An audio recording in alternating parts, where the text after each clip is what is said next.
Bienvenue dans le volet numéro 2 de Zemmour, islamisme et manipulation. Alors dans ce volet, nous allons parler des causes de la montée de l'islamophobie en France et des techniques de manipulation utilisées par la machine médiatico-politique.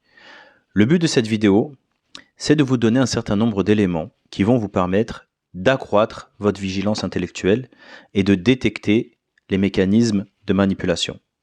Alors j'espère qu'elle vous sera utile pour y voir plus clair, et j'espère qu'elle sera un boost pour votre système immunitaire intellectuel.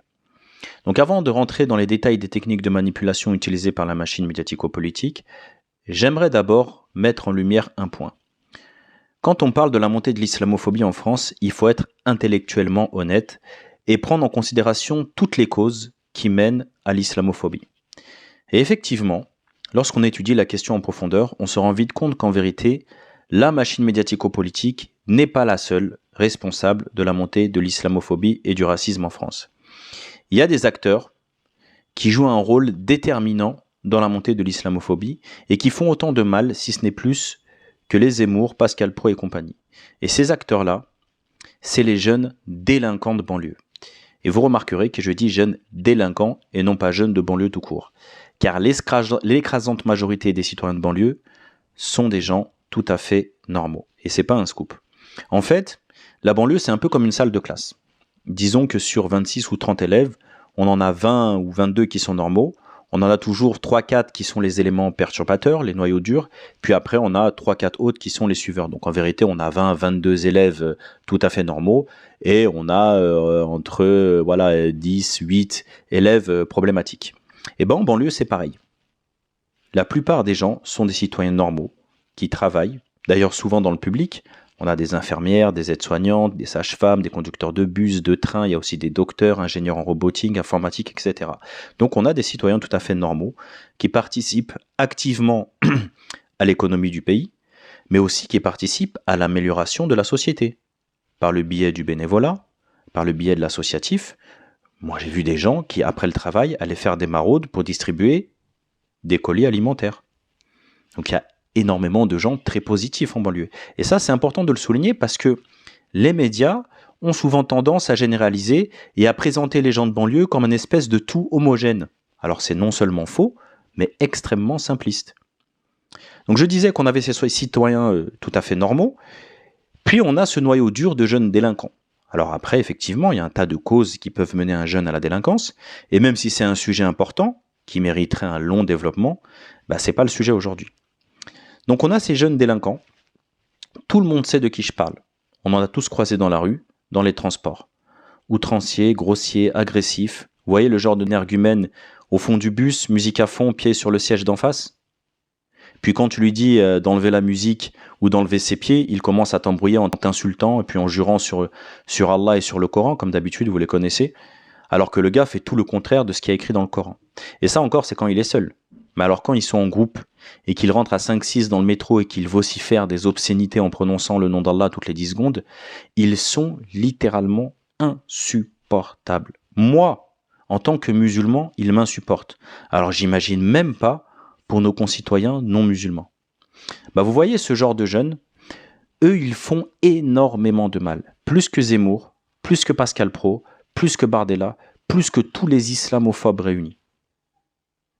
Eux, ils sont une des causes principales de la montée de l'islamophobie et du racisme, qui n'est pas forcément toujours un racisme au sens premier du terme, qui, je le rappelle, est de penser qu'une race est supérieure à une autre, qu'il y a une hiérarchie entre les races. Non, je dirais plutôt qu'il s'agit d'une aversion légitime causée par un agacement profond, ce qui n'est pas pareil. Et cet agacement profond, lui, provient des incivilités répétées de gens qui ont la même origine. Alors bien évidemment, l'origine ne fait pas le délinquant. Je répète, l'origine ne fait pas le délinquant.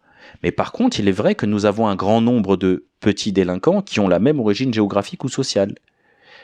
Alors je ne suis pas dans le cliché. Ce que je dis, c'est très facilement vérifiable sur le terrain, dans la réalité du quotidien. Demandez aux chauffeurs de bus, demandez aux agents de sécurité, ils vous diront. 95 à 99% des incivilités, c'est toujours les mêmes. Donc à un moment, il faut regarder la réalité en face et avoir cette autocritique qui est indispensable à la crédibilité d'une analyse. On ne peut pas être aimé et intégré avec des comportements aussi vils et détestables. Il y a des règles de civisme et de savoir-vivre en France qui doivent être respectées. Et c'est en respectant ces règles et ces codes de conduite que la réconciliation nationale aura lieu. Comme on dit, pas de paix sans respect. C'est-à-dire qu'on aura toujours une citoyenneté conflictuelle si nous ne respectons pas les codes de civisme et de savoir-vivre français. Et pour revenir à ce que je disais, donc, si on pouvait faire un espèce de partage entre les tâches, on peut dire que la machine médiatico-politique, elle, théorise et prêche l'islamophobie, et eux, les jeunes délinquants de banlieue, par leur comportement, ils la valident et l'activent dans le cœur des gens.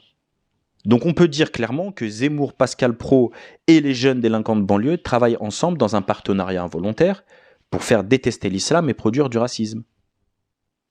Ils font énormément de mal à la cohésion nationale, parce qu'ils portent préjudice à nos concitoyens non musulmans qui, agacés par leur comportement, développent une haine et un rejet. Mais ils font aussi énormément de mal aux citoyens de banlieue normaux, qui, eux, vont subir les conséquences directes de ces incivilités. Parce que quand ils vont aller postuler pour un job ou demander un logement, eh ben, ils vont se manger un refus. Car étant eux aussi de banlieue, ils vont être automatiquement assimilés à ce genre d'énergumènes. Donc encore une fois, les bons vont payer pour les mauvais. Ils font aussi énormément de mal à la communauté musulmane française. Parce que comme ils jurent toute la journée sur Allah pour ponctuer leur grossièreté, ils sont identifiés comme musulmans. Alors qu'en vérité, ils n'ont rien de l'islam ni du comportement prophétique. Je rappelle que le prophète, paix sur lui, a dit « Le véritable musulman est celui dont les gens n'ont à craindre ni la main ni la langue. » Ils sont quand même très loin du compte. Donc, je disais qu'ils font énormément de mal à la communauté musulmane, parce que leur comportement avive l'islamophobie. Et encore une fois, c'est les bons musulmans qui vont payer l'addition. Et par extension, ils font aussi mal à la communauté musulmane internationale. Parce que ce qui va se passer, c'est que nos concitoyens non musulmans vont voir les musulmans du monde à travers les musulmans qu'ils ont en France. Ce qui peut les pousser à valider l'oppression des musulmans à travers le monde, ou du moins à ne pas s'y opposer. En se disant quoi ? En se disant, bon, bah, si les musulmans, ils sont comme celui qu'on a vu dans le bus ou comme ceux qu'on a vu dans le métro, bon, bah, est-ce que leur persécution, finalement, elle n'est pas justifiée ? Alors, bien évidemment, ça serait une lecture un petit peu simpliste, mais il y a des tas de gens qui ont des réflexions très simplistes. Donc, pour conclure sur ce point, les jeunes délinquants de banlieue ont indéniablement une part de responsabilité dans la montée de l'islamophobie. Et nous avons aussi, il faut le dire, un certain nombre de musulmans qui ne sont pas forcément des délinquants, mais qui ont des carences en matière de civisme, clairement. Mais le problème, ce n'est pas l'islam. Le problème, c'est leur manque d'éducation civique et religieuse. Il faut savoir que beaucoup de musulmans ne mettent pas en pratique le comportement commandé par l'islam, qui est la politesse, l'empathie, la pudeur, la douceur, l'interdiction de toute forme de nuisance, etc. Il y a donc une différence nette entre ce que l'islam dit et ce que certains musulmans font. Et j'aimerais aussi souligner, parce que c'est important de le dire, qu'on a un grand nombre de musulmans qui ont un comportement et un civisme exemplaires, excellents. Et en général, on ne les remarque pas parce qu'ils sont discrets, ils sont pudiques, ils sont silencieux et ils se distinguent par leur bonne manière et leur conduite irréprochable. D'ailleurs, souvent, ils sont invisibilisés par ceux qui font du bruit. D'ailleurs, comme dit l'adage, un arbre qui tombe fait plus de bruit qu'une forêt qui pousse. Ceci étant clarifié, abordons le sujet des techniques de manipulation utilisées par la machine médiatico-politique dans son but de diaboliser l'islam. Alors avant de commencer, je tiens à préciser une chose. C'est que les gens qui se font manipuler ne sont pas forcément bêtes et naïfs. C'est simplement qu'ils n'ont pas les connaissances nécessaires concernant les sujets sur lesquels on veut les manipuler. Parce que lorsqu'on maîtrise un sujet, il est difficile de se faire manipuler. Et à contrario, lorsqu'on ne connaît pas un sujet, ou mal un sujet, il est plus facile de se faire influencer. Donc je ne leur jette pas la pierre, mais j'essaye de leur donner des pistes de réflexion sur comment la machine médiatico-politique leur présente les choses dans le but de les influencer. Donc entrons dans le vif du sujet. Technique de manipulation numéro 1. La manipulation des champs lexicaux, qui va consister à mettre le mot islam, puisque là c'est le sujet, on parle d'islamophobie, donc qui consiste à mettre le mot islam dans un champ lexical bien précis afin d'influencer votre perception des choses. Donc on prend le mot islam, on le met dans un champ lexical bien péjoratif, obscurantisme, terrorisme, extrémisme, barbare, intégriste, et ensuite on vous répète ça en boucle tous les jours pendant des années. Et à force de répétition, votre cerveau va lier de manière automatique l'islam à toutes ces notions péjoratives. Et c'est comme ça qu'ils arrivent à impacter votre point de vue et à court-circuiter votre intelligence, et ainsi à corrompre votre perception de l'islam. Bon, là je parle d'islam, mais ils peuvent l'utiliser pour tout.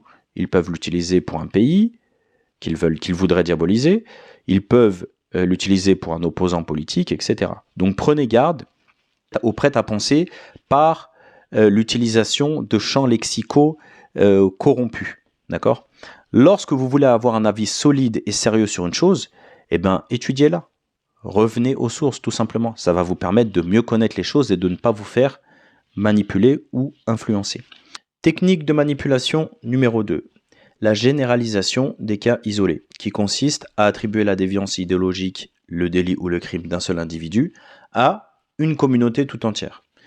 Et ça, on l'a vu avec les événements en France, où les médias ont voulu faire porter la culpabilité du crime d'un seul individu à la communauté musulmane tout entière. Comme si les 10 ou 15 millions de musulmans en France avaient la même idéologie que le meurtrier, et qu'on représentait une espèce de menace uniforme.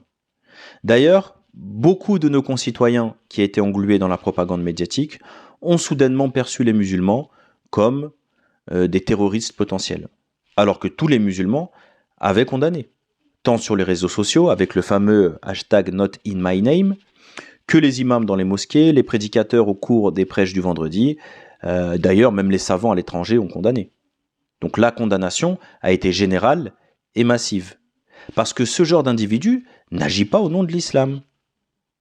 Comme je l'ai dit dans la vidéo précédente, l'islam interdit, condamne et punit le meurtre d'innocents. Il n'agit pas non plus au nom de la communauté musulmane, car tout le monde a condamné et s'est désavoué de lui. En fait, il n'agit qu'au nom de son idéologie déviante et de ses pulsions violentes, c'est tout. Et encore une fois, je le répète, vous devez absolument comprendre qu'il y a une différence nette entre ce que l'islam dit et ce que certaines personnes qui se disent musulmanes font. Et lorsque vous aurez discerné ces deux choses, vous serez beaucoup plus précis dans votre analyse et beaucoup plus clairvoyant dans votre lecture de l'actualité. Demandez-vous toujours à qui profite le crime. Et est-ce que le crime est réellement commis pour les motifs ou les causes qu'on vous présente? C'est très important. Elle est là, la vigilance intellectuelle, c'est le fait de se poser les bonnes questions. Donc ensuite, technique de manipulation numéro 3, l'incrimination par appartenance religieuse, qui consiste à faire un lien systématique entre l'incivisme, le délit ou le crime d'une personne et son appartenance religieuse. Donc, comme je l'ai évoqué dans la vidéo précédente aussi. Et ça, on le voit souvent dans les médias, dès qu'il y a un fait divers, les médias vont tenter de faire les liens avec l'islam, même quand il n'y en a aucun. Et ça, on l'a vu notamment lors de l'attaque du parc à Annecy, où tous les médias tentaient tant bien que mal de trouver un lien avec l'islam, alors que le terroriste était chrétien. Alors bien évidemment, je tiens à préciser et à souligner qu'il n'a pas fait ça en conformité avec le christianisme. C'est très important à clarifier. Et ben c'est pareil aussi pour les incivilités, les délits ou les crimes commis pour les gens qui se revendiquent musulmans. Ils n'agissent pas en conformité avec l'islam. Et quant à ceux qui prétendent agir pour l'islam tout en transgressant les lois de l'islam, je les ai déjà réfutés dans la vidéo précédente. Donc je vous invite à vous y reporter. Ensuite, technique de manipulation numéro 4, la décontextualisation des problèmes et l'occultation de l'histoire, qui sont deux techniques de manipulation. L'une consiste à couper un problème de son contexte pour lui donner l'interprétation ou la direction que l'on veut, et l'autre consiste à occulter l'histoire dans le même but. Et ça, c'est une technique qui est très utilisée dans le conflit israélo-palestinien, où les médias décontextualisent les faits et occultent l'histoire. Il y a aussi un autre sujet pour lesquels certains occultent l'histoire, c'est le sujet de la pluralité de la société française actuelle. Alors qu'en vérité, on ne peut comprendre la pluralité de la société française actuelle que si on la lit à la lumière de son histoire. C'est indispensable. La pluralité de la nation française d'aujourd'hui, c'est la conséquence de l'histoire coloniale de la France d'hier. La France a quand même été le deuxième empire colonial, après la Grande-Bretagne, avec 13 millions de kilomètres carrés de conquis et plus de 20 pays colonisés. Et au cours du dernier siècle, la France a fait appel à ses colonies pour venir se battre contre les Allemands. Et ensuite, durant les 30 Glorieuses, il y a eu des politiques d'immigration pour faire venir de la main-d'œuvre des colonies, car la France en avait besoin pour relancer l'industrie et pour reconstruire la France. Et ensuite, il y a également eu le regroupement familial. D'ailleurs, je trouve ça très humain de la part de la France d'avoir permis aux travailleurs immigrés de pouvoir ramener leurs femmes et leurs enfants en France. Il faut quand même le saluer. Donc tout ça, c'est des facteurs qu'on ne peut pas balayer d'un revers de la main si l'on veut comprendre la pluralité de la société française actuelle. D'ailleurs, tous ces faits historiques expliquent de manière assez logique l'évolution de l'identité nationale française qui est devenue avec le temps plus hétérogène. Mais ce n'est pas une tare, c'est une force. Car de la diversité va naître la polyvalence, le pluralisme des forces, la richesse intellectuelle, car qui dit diversité des points de vue et des réflexions, ce qui va élever le niveau du débat, chacun se nourrissant du patrimoine historique et intellectuel de l'autre. Mais la diversité, ça va aussi ouvrir l'esprit, enrichir les mentalités et éduquer nos âmes à la tolérance et au respect de l'autre. Donc la diversité, c'est une force. Et le domaine dans lequel on le constate le plus, c'est le sport. Si on repense à France 98, c'est la preuve par excellence que quand la France conjugue ses forces, elle devient intestable sur le plan international. Je rappelle que France 98, c'est Laurent Blanc qui marque contre le Paraguay, Lilian Thuram qui marque contre la Croatie et Zidane qui marque contre le Brésil avec Emmanuel Petit. Et on parle du Grand Brésil avec Ronaldo, Rivaldo, Roberto Carlos, etc. Donc quand la France conjugue ses forces, ça devient très fort. Donc pourquoi ce qui s'applique au sport ne s'appliquerait-il pas au reste de la société? C'est une question. Alors bien évidemment, je pousse un peu l'analyse, je digresse un peu, mais après c'est bien de donner aussi des exemples pour étayer mes propos. Donc ensuite, technique de manipulation numéro 5. L'utilisation de la peur pour empêcher le raisonnement et brouiller la lucidité et la clairvoyance du peuple. Il y a un adage qui dit « Si tu veux contrôler le peuple, fais-lui peur. Fais-lui croire qu'il est constamment sous la menace. » Et ils l'ont beaucoup utilisé durant le Covid pour faire passer leurs mesures. Et c'est ce qu'on voit aussi aujourd'hui. En fait, on a une machine médiatico-politique qui tente d'installer une peur. La fameuse peur de l'envahisseur avec cette soi-disant islamisation de la France. Alors après, il faut s'interroger sur ce qu'ils veulent dire par islamisation. Alors après, il y a deux choix possibles. Soit ils parlent du nombre de convertis à l'islam, et si c'est le cas, je leur réponds que les gens ont le droit de choisir la croyance de leur choix. Vous n'allez pas interdire aux gens de croire en ce qu'ils veulent. Et vous serez d'ailleurs hors la loi, parce que la loi de 1905 garantit le libre choix et le libre exercice du culte. Soit sinon, ils parlent de l'immigration africaine et orientale de manière générale. Comme par exemple l'immigration syrienne. D'accord ? Si vous ne vouliez pas d'immigration syrienne, il ne fallait pas participer à la déstabilisation de la Syrie. Vous saviez très bien que la déstabilisation de la Syrie allait entraîner de l'immigration syrienne en Europe. Pareil pour la Libye, qui aujourd'hui est devenue un pôle de passage clandestin. Donc c'est votre politique extérieure qui met le peuple français dans l'obligation de subir une immigration. Comme je dis souvent, il faut toujours revenir à la cause des problèmes. Quand on a une fuite d'eau à la maison, on doit trouver quelle est la cause de la fuite. Se plaindre parce qu'il y a de l'eau qui coule de partout, ça ne résout pas le problème de la fuite. Mais une fois que tu as trouvé la cause de la fuite, tu résous le problème et l'eau arrête de couler. C'est pareil pour l'immigration. Donc les Syriens ne viennent pas pour islamiser la France, mais ils viennent en tant que réfugiés parce que vous avez déstabilisé leur pays. Il faut donc arrêter de manipuler les gens en voulant faire passer les conséquences néfastes de vos politiques extérieures pour une islamisation organisée. Ensuite, pour l'immigration africaine de manière générale, c'est pareil. Alors déjà, toute l'immigration africaine n'est pas forcément musulmane. En Afrique, on a des ethnies qui sont chrétiennes, animistes, notamment en Afrique subsaharienne. D'accord ? Et deuxièmement, les Africains ne viennent pas dans le but d'islamiser l'Europe.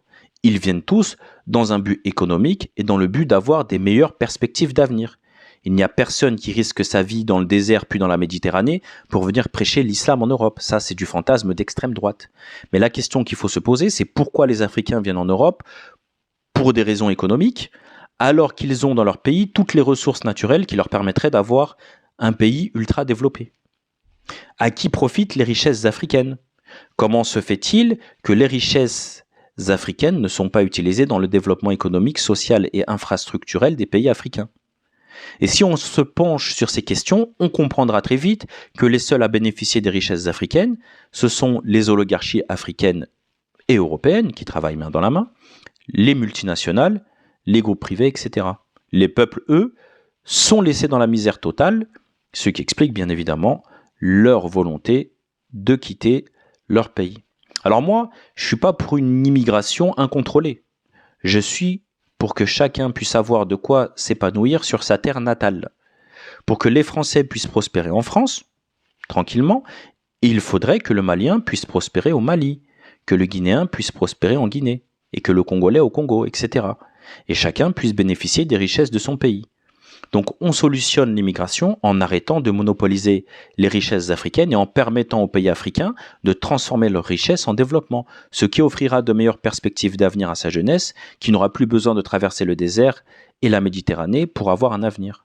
Alors je suis conscient que c'est des solutions sur du moyen long terme, mais si on avait commencé il y a 10 ans, l'immigration ne serait pas ce qu'elle est actuellement. Alors après, je ne dis pas que c'est la seule et unique solution, mais pour moi c'est la principale. Donc les pseudo-politiques carriéristes qui se focalisent sur les conséquences du problème au lieu d'essayer d'en régler les causes sont manifestement dans de la simulation, dans de la politique théâtrale. Car en vérité, s'attaquer aux véritables causes, c'est s'attaquer au grand capital. En d'autres termes, à ceux qui financent leur campagne ou leur parti.